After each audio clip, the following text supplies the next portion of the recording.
Hey guys, what is up? It is Lake here, coming at you with another video. Now today we don't have a face cam video just because my mic setup's a little weird right now, so I haven't been able to actually set it up real nice with the camera, and I think the audio quality is better when I use a different program than the one I use to record with my face cam and such. So let's get right into the video. Now today's video is going to be on, does PS4 Pro give you an advantage over the regular PS4? Now I recently picked one up, a PS4 Pro, and that's what I use currently on my setup, and just daily I use the PS4 Pro now, but just a week ago I was using the PS4, just the regular PS4. Now obviously you have some advantages over the PS4 Slim, like an optical port, for like Astros and such, but other than that I would say it's pretty much similar on the I/O side of things. Obviously you got the rear USB and so things like that.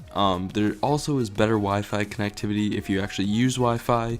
I don't use Wi-Fi, I use just a wired connection, but if you do use Wi-Fi you can use 5 GHz connections, which is pretty good.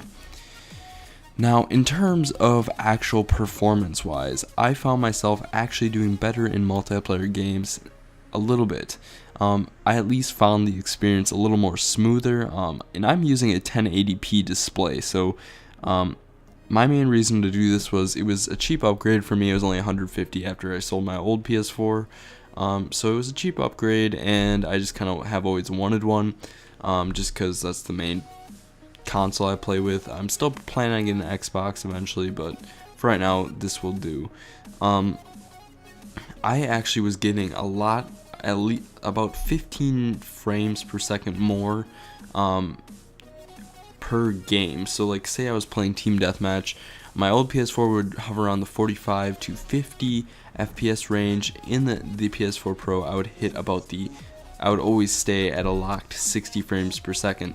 So the PS4, the regular PS4 would not be a locked frame per second. You know, obviously there is no advantage over 60 FPS because it is locked. All multiplayer games are locked at 60 FPS. So that's where they're coming from when they say there's no advantage. But when there's high explosions or big maps such as like war maps, stuff like that, and the PS4 has to render a lot, it's really hard on it. So when you have a PS4 Pro, it actually can render that and keep it at a locked 60 frames per second. Now this does give you an advantage. It's a slight advantage. I wouldn't say it's too much of an advantage just because it's only 15 frames per second, but it helped me a lot because I'm a PC gamer usually on most titles besides Call of Duty.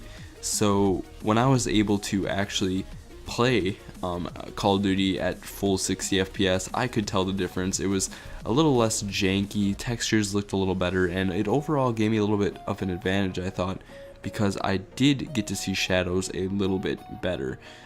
So that's kind of my thoughts on it. I do think it gives you a slight advantage.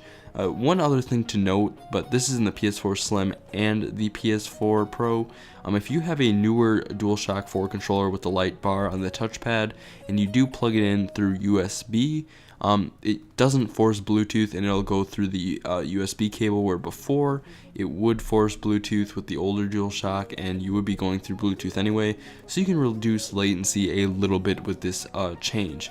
So either way, if you're used to 60 frames per second, or you just want to get the highest, kind of the better of the edge, I would go for a PS4 Pro. But if honestly, is it worth another $150?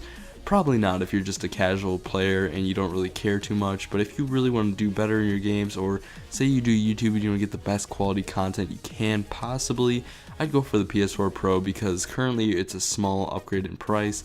I think when it's not Black Friday, just regular deals, PS4s are $300 and PS4 Pros are $400, so it's a $100 difference, and I think that $100 makes a huge difference, especially if you have like Astros or such where you need an optical out, because the new PS4 Slims do not have them. And you guys, thanks for watching. Please rate, comment, like, subscribe. Let me know if you have any questions down below or video suggestions. I always appreciate feedback. But anyway guys, thanks for watching. I'll see you in my next video guys. Peace out.